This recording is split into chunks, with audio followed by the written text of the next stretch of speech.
আগের ভিডিওতে তো দেখিয়েছিলাম আমাদের নতুন বাড়ির কোথায় কি হচ্ছে।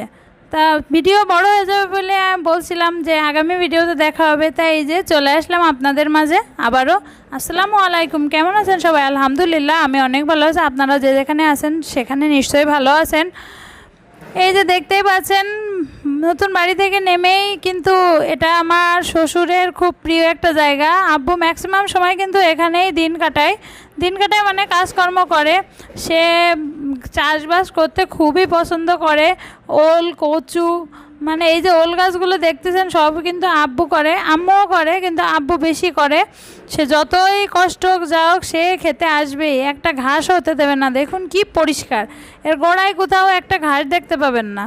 কিন্তু দুঃখের বিষয় কিছুদিন আগে যে বন্যার পানি হয়েছিল, যশোরে যেহেতু বন্যা হয় না, কিন্তু এই পানি বেশ খানিক এখানে জমেছিল, যে কারণে আমার পুঁইশাক গাছগুলোর অবস্থা বেহাল, এখানে মরা মরা অবস্থা হয়ে গেছে। মানে পুঁইশাক গাছটা ভালোই ছিল, কিন্তু দেখতেই তো পাচ্ছেন অবস্থা খুবই খারাপ।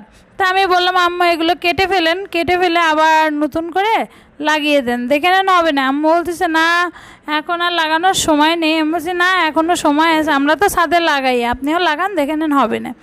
তারপরে ঘুরে ঘুরে দেখছিলাম, কিন্তু এবার ওলগুলো ভালো হয়নি, ওলগুলো খুবই কম হয়েছে, আর কিছু কিছু গাছ মারা গেছে। কিন্তু অন্য সময় কিন্তু ওল গাছে এই মানে পুরো জায়গাটা ভরে থাকে।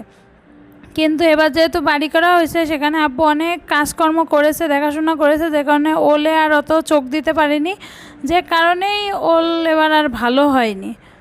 না যত্নের অভাবে সব কিছুই নষ্ট হয়। যাই হোক, তারপরে এখানে কিছু করলা গাছ হয়েছে, সেখানে দেখাচ্ছিলাম যে অনেকগুলো করলাই হয়েছে। দেখেন গ্রামে কি সুবিধা, এখানের মাটিতে একটা বীজ পড়লেই সাথে সাথে গাছ হয়ে দেখেন নিজে নিজে কত হয়েছে। আর আমাদের ঢাকা শহরে ছাদে যদি একটু গাছ লাগানো হয় তার পিছনে কত ব্যয় হয়, মানে খরচ করতে করতে মনে হয় না ওই তরকারি আর লাগাই খাই, এরকম একটা অবস্থা। তারপরেও পোকামাকড় ধরে, কিন্তু মাটিতে যে সুন্দর হয় সেটা কিন্তু আর কোথাও হয় না। কিন্তু আল্লাহর রহমতে এবার আব্বুর এই কচু গাছগুলো কিন্তু অনেক সুন্দর হয়েছে, মান কচুগুলো। তারপরে দেখলাম জায়গায় জায়গায় ঘাটকল হচ্ছে, যেহেতু ঘাটকল গাছগুলো ছোটো, তা দেখেন নিজে নিজেই ঘাটকল হচ্ছে। আর আমরা এই ঘাটকলগুলো কত দাম দিয়ে খাই। কচু গাছগুলো অনেক ভালো হয়েছে, এখনও তো খাওয়ার সময় হয়নি, ওই শীতকালে মেবি খাই, আমি সঠিক টাইমটা জানি না। কিন্তু শীতকালে যখন যায় তখন দেখি কচু আমাদেরও দেয়, বাড়িও রান্না করে, তাতে বুঝি শীতকালেই কচু খেতে হয়। আর এই যে তুবা তো সাথে আছে, আমি বাড়ি গেলে সবসময়ই থাকে। তারপরে চলে গেলাম একটা বাদামের দোকানে, তা দেখলাম বাদামগুলো খুব ভালো। তা বাদামগুলো লোকটা 150 টাকা করে কেজি চাইলো, 1 টাকাও কম নিল না। তা আপনাদের এলাকায় কত করে বাদাম বলুন তো? আমি কি বাদাম কিনে জিতলাম না ঠকলাম সেটাই তো বুঝলাম না। যাই হোক, আজকের মতো বিদায় নিচ্ছি, আল্লাহ হাফেজ।